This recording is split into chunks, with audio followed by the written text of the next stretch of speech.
Hey, welcome to Foxx Plays. Today I'm going to be playing Thief Gold. A few too many to try to get by here. You're damn right there's a few too many. There's way too many guards all the time. Mostly because I am a professional thief. Bitch. So, I guess to explain a little bit of what this game is, this is the special edition version, I guess, of the game called Thief the Dark Project. And that's I think that game came out in like 1998 or something like that. It's not a new game. I mean, I'm sure you can tell. And I love the shit out of this game. Ultimately, I suppose the whole point is that you're playing as a guy called Garrett, who's kind of a misanthropic dickwad, whose whole goal in life Could you possibly be any more helpful? is to go and rob every, like, wealthy thing he can possibly get his little mitts on. And, this is the first mission in the game where the whole point, like I said, is there's, to steal a whole bunch of rich shit. And so, I'm dropped in here for the first mission to break into this guy, Lord Bafford's manor, and steal his jeweled scepter. Oh no, it's spiders. Giant spiders. Might as well pick up something for myself. Well, gold ring. So, that's what I'm going to be doing for this mission anyway. I think there's some 12 or 13 missions. Actually, hold on, I can see how many missions there are. Not that one. 1, 2, 3, 4, 5, 6, 7, 8, 9, 10, 11, 12, 13, 14. So yeah, there are 14 missions, not including this one in the game, so 15 total. And about half of those are me directly breaking in someplace, well, Garrett. Inside a blast. Breaking into places. Me, vicariously through him. Breaking into places and stealing a bunch of shit. Certainly beef up security, son. What do you mean? What's wrong with us? Well, we're fine. But I've been thinking we should watch the outside some more. That's stupid. People are worried they're on the inside. No, then you Catch them before they get inside, you taffer. I've been playing this game for way too many years, I think. So, I'm gonna knock him out and... Oh, Jesus! He noticed me. Well, knocked him out anyway. So I'm going to be playing this game on expert difficulty, which is the highest. There is no easy for this game. It starts you off at normal and then goes to expert. And I'm just going to run through and see how well I can do. I love this game. I mean, I don't know. I got stuck. I absolutely love this game. As far as some of the basic premises of this game goes, usually what I have to do, I got a bunch of toolkit available to me. Like you can see, I got sticking out on my lower right of the screen is my little billy club, which I can use to knock people out so that, they don't get in my way, like this little guy over here. And go,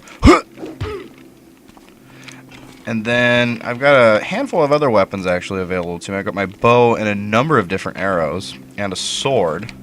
And here's one of the kinds of arrows I can fire. It's called a water arrow, and no more torchlight.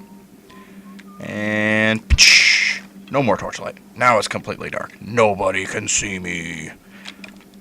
Not like they'd have to. I mean, I could just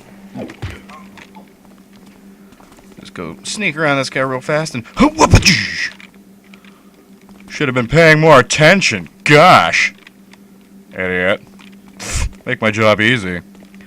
So, with playing this game on expert, though, that means that I don't get to just like kill guards and stuff. I have to knock them out. I don't really have much of a choice. I could try doing something called ghosting, which means just not being seen or heard or any of that stuff. And there's a number of different challenges people impose upon themselves because there's very few challenges that the game directly gives you aside from just a list of objectives. Actually, just like this. You can see I've got the objective: sneak into the manor, steal the jeweled scepter, grab some pocket change for myself, don't kill anyone, and get the fuck out. So that's what I'm doing, is basically trying to complete every single objective before I can finish the mission and then move on to the next one. And you know, while the game will impose certain amounts of like loot goals,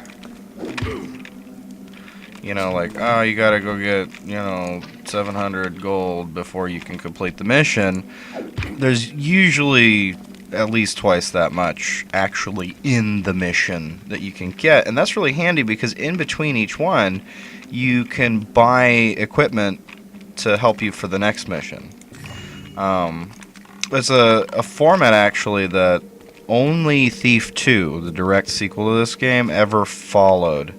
Because with Thief 3 and its, well, all the things that it changed, they dumped out the whole mission-to-mission kind of like scheme and switched it up for like this hub world stuff that you could do. Like in between each mission you'd like go back to the same, the city streets, I guess, and you could, pickpocket some poor bastards who were unfortunate to cross your path, or, buy equipment and junk. And, one of the things that actually led to, at least as far as I'm concerned, is a constant supply of tools to be able to complete the missions that you're doing. I got you. And that really took a lot of the challenge out of the game. I mean, it's a short game. Thief 3 is, anyway. And to speak nothing of New Thief, because that's a thing now. After a decade since the last game, Eidos, I think they still own it, don't they? They decided to publish a brand new Thief game that is, well... Pick your pocket. Bam! I'll leave my opinion on that. Perhaps for a later date. But anyway, I'm kind of speeding through this mission here. It's a really short mission. It should be just for show. Well, all this library that probably goes pathetically unused. I'm gonna hang out right here. I guess some of the mechanic, like I said, I've been running through the mission pretty fast, but the game is it's very sensitive with the whole stealth mechanic, because that's its shtick, really. There's not much to the game outside of that. I could bust out my sword and try to like fence this guy. Someone knock your bitch ass out, bitch.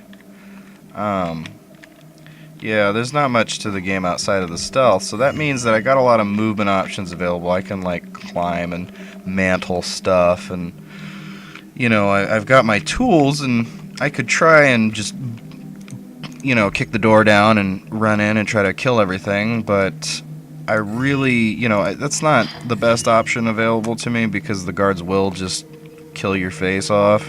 You can always run away though. You always run faster than they do, so it really focuses on that kind of stealth gameplay, because like I said, that's basically the whole shtick, and it does it very well.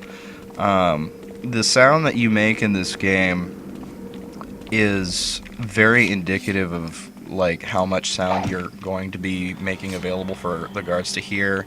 You get the light gem down at the bottom, you got your little shields to show how much life you've got, and how dark things are directly correlates with how visible you are. There's been some other stealth games of recency. He's facing away from me. Ow! Knocked you out. It's a throne room. How pretentious can you get?